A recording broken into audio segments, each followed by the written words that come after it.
اور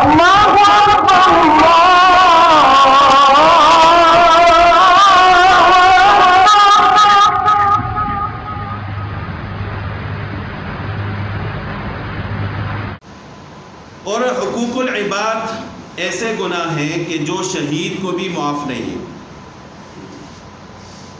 اس سے اور بڑی بات کیا ہو سکتی ہے؟ کوئی یہ کہے کہ میری موت بہت اچھی ہوگی تو مجھے یہ سارے گناہ معاف ہو جائیں گے۔ شہید سے اچھی موت عام آدمی کے لیے نہیں ہو سکتی۔ ایک حدیث میں آپ علیہ السلام کا ارشاد ہے کہ آپ صلی اللہ علیہ وسلم جہاد کے فضائل بیان فرما رہے تھے، تو ایک صحابی نے فرمایا کہ یا رسول اللہ صلی اللہ علیہ وسلم، اگر میں جہاد میں شہید ہو جاؤں تو کیا اللہ تعالیٰ میرے سارے گناہوں کو معاف فرما دیں گے؟ تو آپ صلی اللہ علیہ وسلم نے فرمایا کہ اللہ تعالیٰ آپ کے سارے گناہوں کو معاف فرما دیں گے۔ تھوڑی دیر کے بعد پھر آپ علیہ السلام نے فرمایا کہ وہ کون شخص ہے جس نے سوال کیا تھا؟ دوبارہ سوال کرو۔ انہوں نے پھر کہا کہ یا رسول اللہ صلی اللہ علیہ وسلم، اگر میں جہاد کرتے ہوئے شہید ہو جاؤں تو کیا میرے سارے گناہ معاف کر دیے جائیں گے؟